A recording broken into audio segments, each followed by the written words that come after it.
Saludo especial para todos ustedes, los amigos de Telecaribe. De verdad que me da gusto poder conversar con ustedes un momento. Me da gusto que ustedes abran las puertas de su casa, las puertas de su corazón, para que en un momento reflexionemos sobre los temas cotidianos, sobre las realidades que vivimos, sin ninguna pretensión distinta a compartir, a conversar y a encontrar preguntas y a encontrar respuestas que nos ayuden a construir la vida.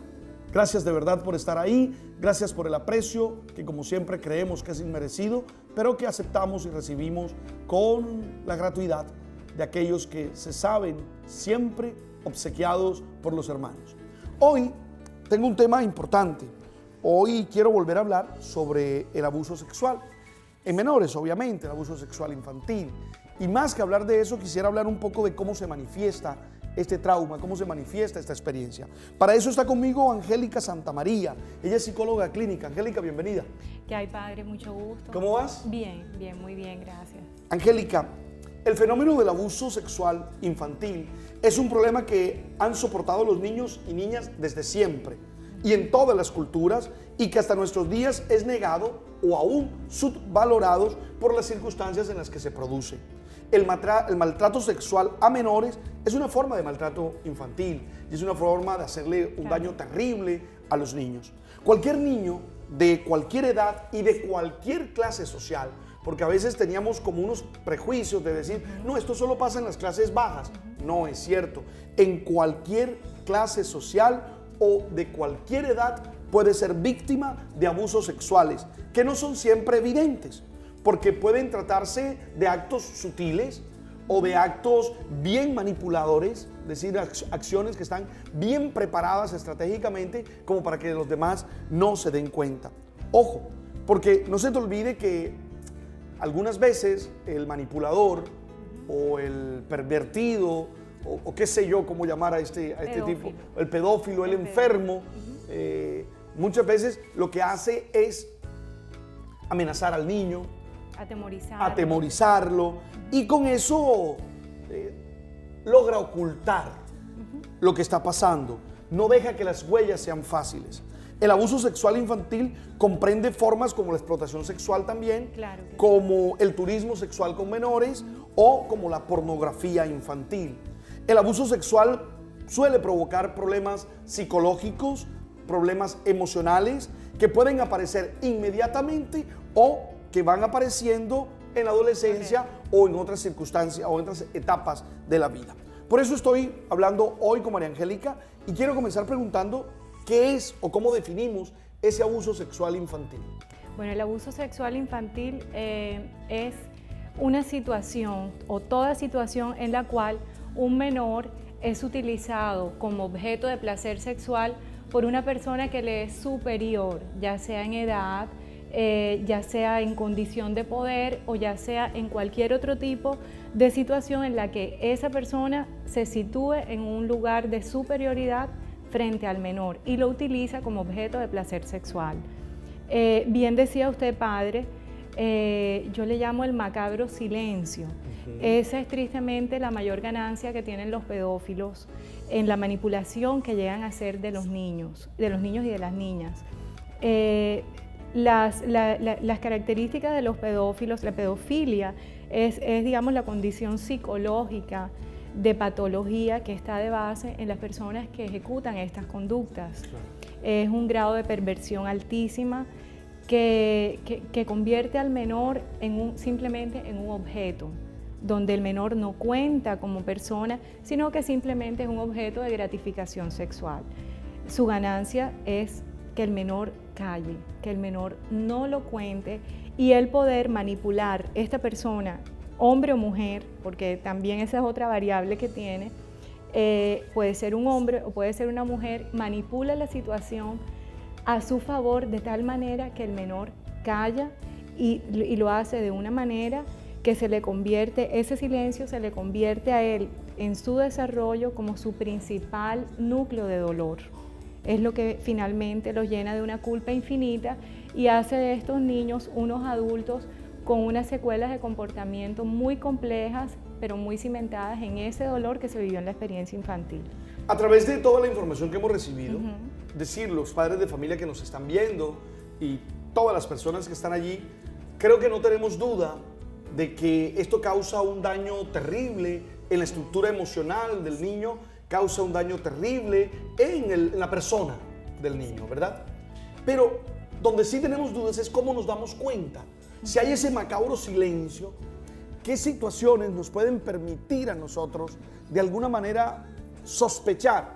Evidente, ningún indicio lo lleva a uno a una conclusión válida por sí sola, es necesario más cosas. Pero, ¿cómo puede uno sospechar algo de esto? Sí, es complejo porque, a ver, y tiene mucho que ver con las edades en las cuales se puede presentar la situación de abuso, tiene también mucho que ver con la persona del abusador. Hay situaciones en las que el abuso, y desafortunadamente son la mayoría, aquellas situaciones en que los abusos son cometidos al interior de la familia.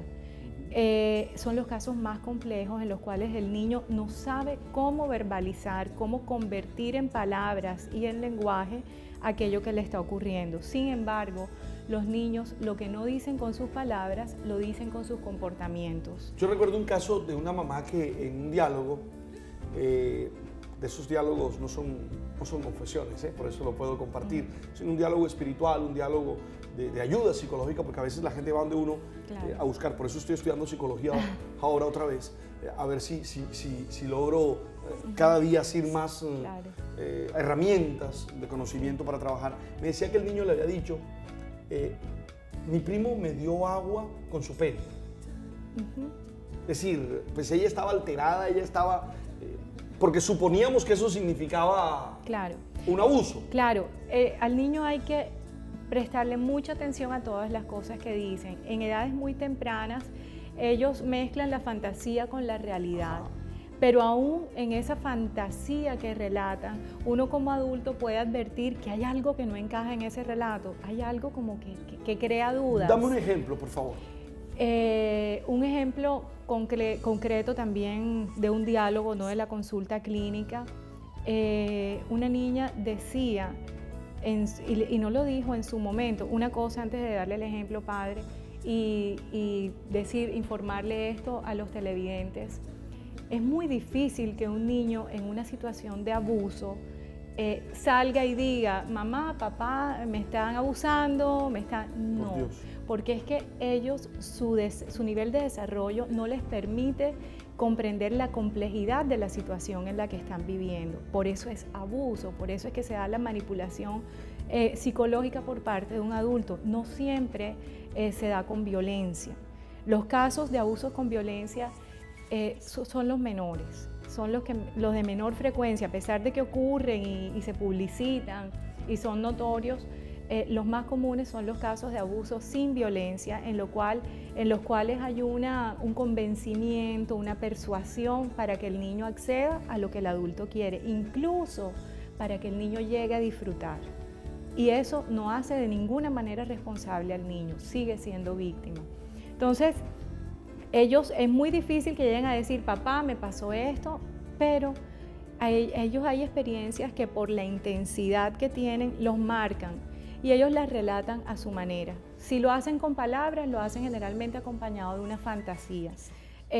Lo hacen con sus comportamientos, se aíslan, cambian en su desempeño escolar, cambia la mecánica de su juego o los intereses en el juego.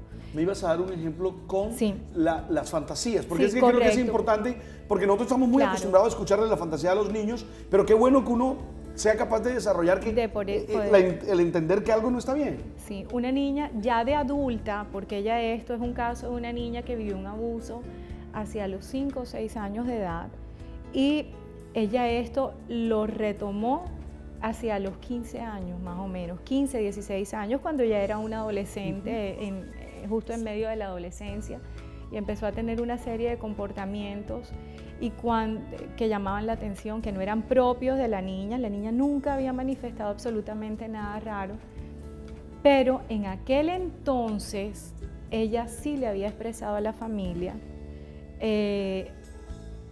mi tío fulano de tal me puso a que le guardara unas monedas en el pene, una cosa así como que Y en ese momento la familia no lo creyó, o sea, no le prestó mayor atención, no le hizo como que, ay, sí, no digas esas cosas. Bueno, se hizo como una corrección muy superficial de eso, pero eso que había dicho la niña en esa edad, a los 5 o 6 años, cuando tenía 15, fue la puerta de entrada a un relato muy doloroso para ella de una experiencia de abuso que había vivido, sin penetración incluso, sino de mostrar, de que el adulto se exhibió, de que el adulto la llevó a que lo tocara, a un juego perverso en el cual la niña se sintió marcada y fue mostrando eso a lo largo de los años.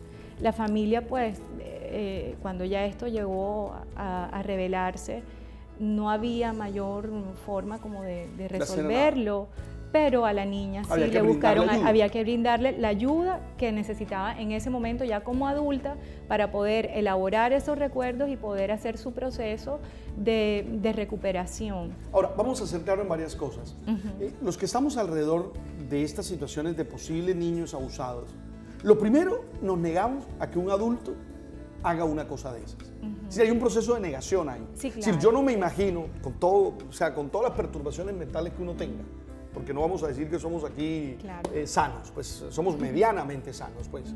Tenemos perturbaciones mentales seguramente, pero con todas las perturbaciones mentales que uno tiene, pues uno no se imagina a alguien dañando a un niño, de cualquier parte, menos a un niño suyo, su hijo, su sobrino, su primo, es lo primero. Segundo, yo me imagino que hay una tensión mucho porque tú eres mi hermana. ¿Cómo así que tú abusaste de mi hijo? ¿Tú cómo abusaste de mi hijo, María Angélica, si tú eres mi hermana? Entonces, ese de que tú eres mía también, de que tú formas parte de mi sangre, me imagino que me lleva también a bloquearme y también a negarme. Claro. Por eso me imagino yo que muchos papás no se dan cuenta y hasta no quieren darse cuenta. Correcto, es totalmente cierto, padre.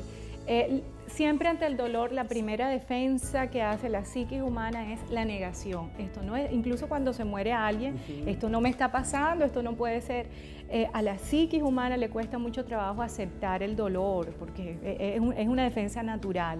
Incluso el pedófilo llegan a negarse a sí mismos que cometen ese acto, porque también es doloroso para ellos.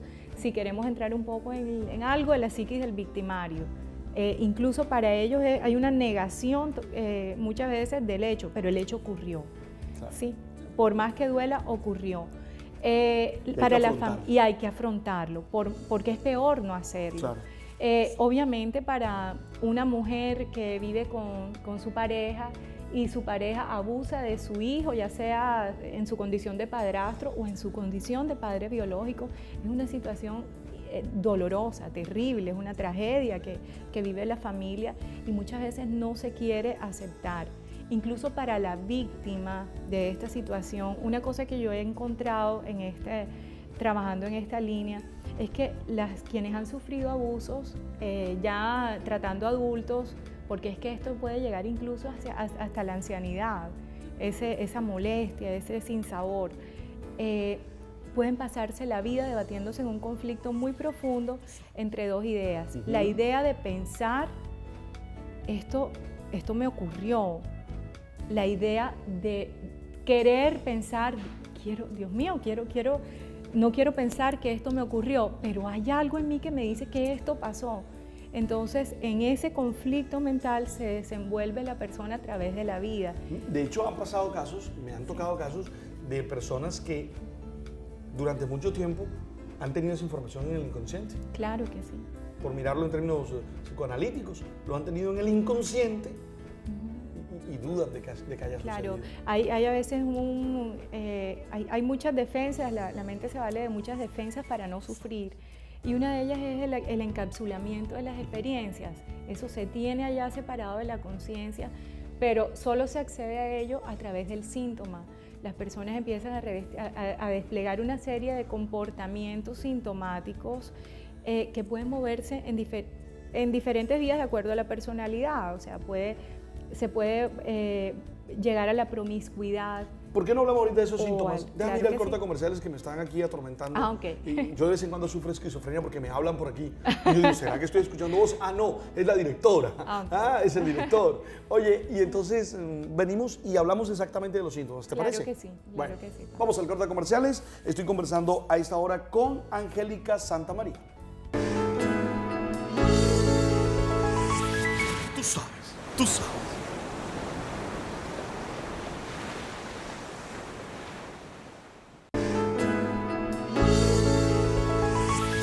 Tú sabes, tú sabes.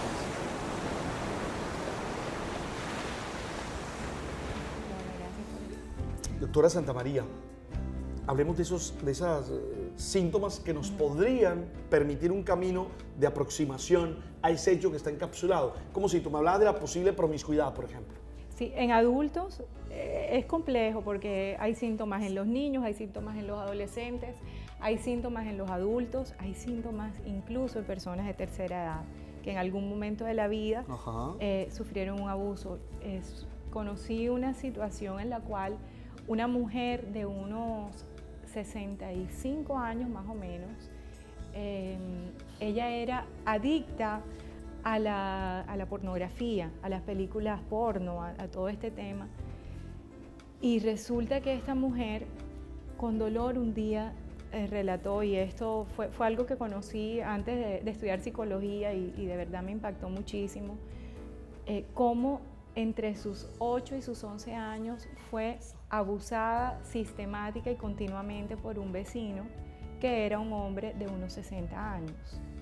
Sí. Ella nunca hizo vida de pareja, nunca se relacionó con ningún hombre, pero esta señora era adicta a la pornografía. Entonces vemos un síntoma muy particular en una mujer de esta edad, que se supone pues que ya ha superado muchas batallas internas a lo largo de la vida. En los niños, el aislamiento del niño nos dice mucho, porque es que la emoción más compleja y más complicada que se desenvuelve en el niño abusado está la culpa, pero también está la vergüenza. Y el sentimiento de vergüenza aísla, le dificulta relacionarse con los pares de su edad, le dificulta desarrollar lo infantil. La pérdida más grande que tiene un niño abusado es la pérdida del mundo de lo infantil. El mundo de la fantasía, el mundo del juego, disminuye. El niño se aísla, puede presentar deserción escolar, o bajar en su rendimiento, o puede neurotizarse mucho, volverse muy rígido también. Esto depende de la personalidad del niño. En adolescentes, el triste tema de las drogas, el escape hacia pues, al consumo, hacia conductas promiscuas sexualmente, que pueden perdurar hasta la adultez. Hay unas ideas como que están fijas en las personas que han sido abusadas. Uno es el tema de la culpa. Sí. Muchos terminan pensando, ¿provoqué yo esto?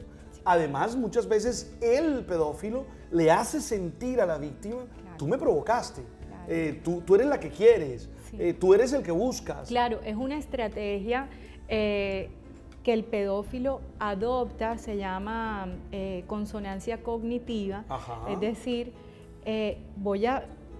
como desde el punto de vista del victimario, ¿no?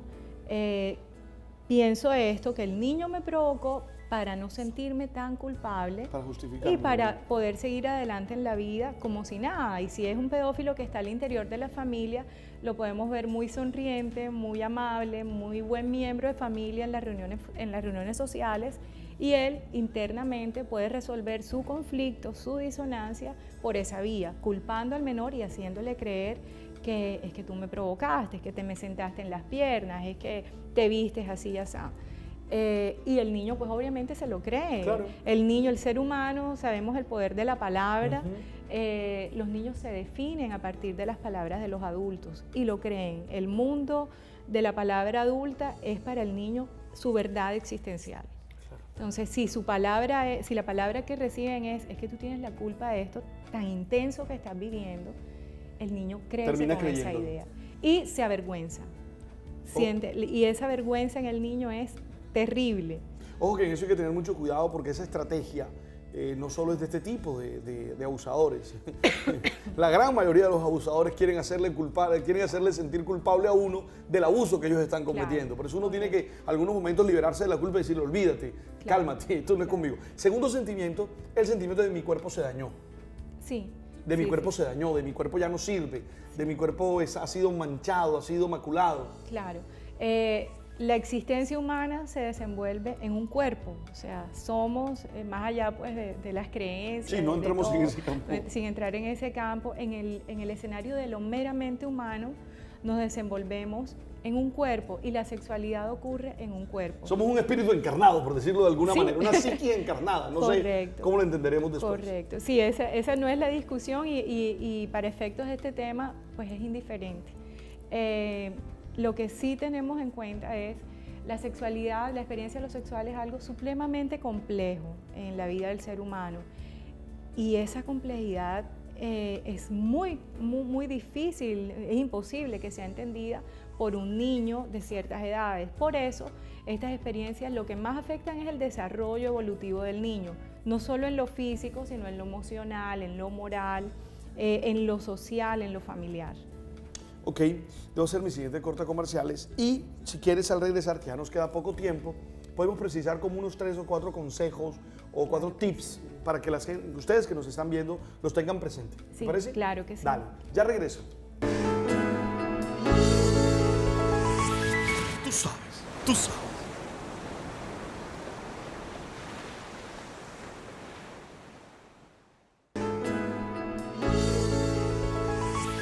Tú sabes, tú sabes.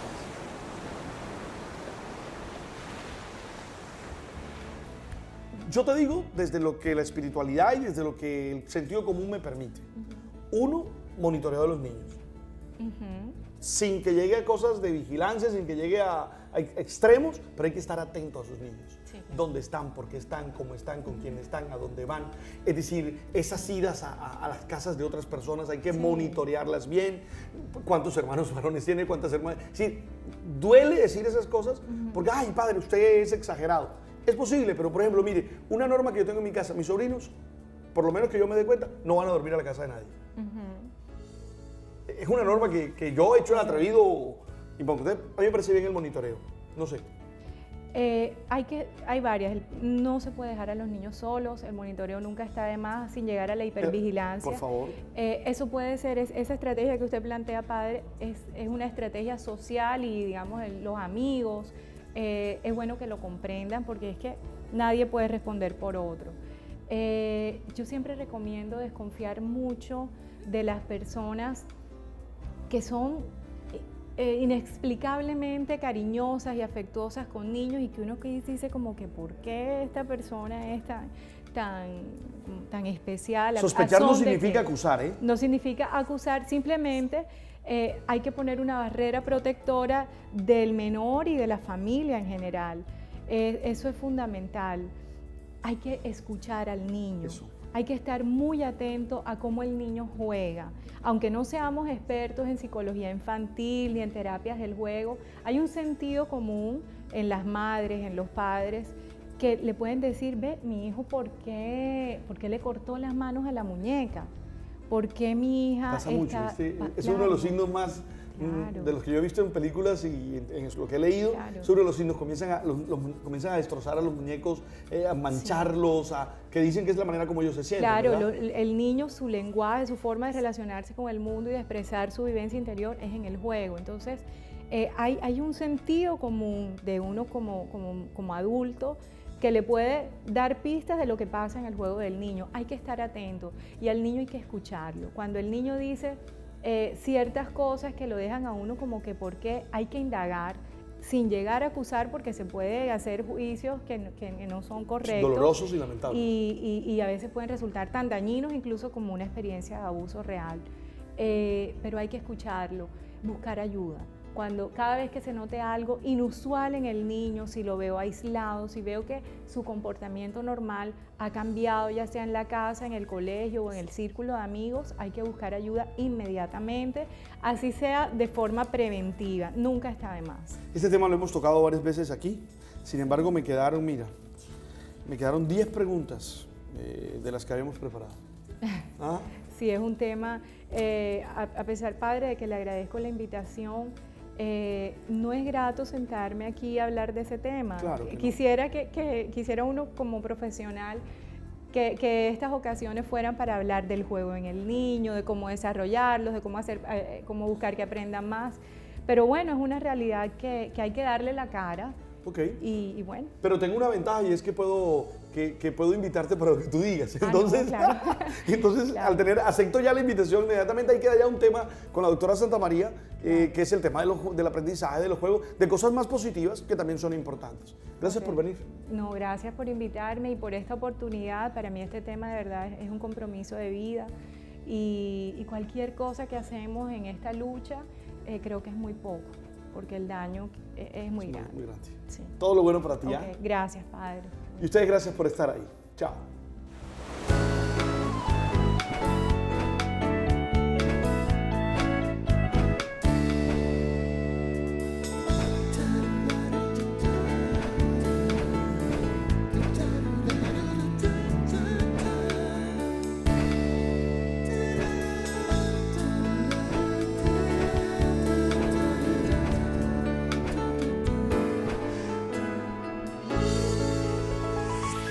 Tú sabes, tú sabes.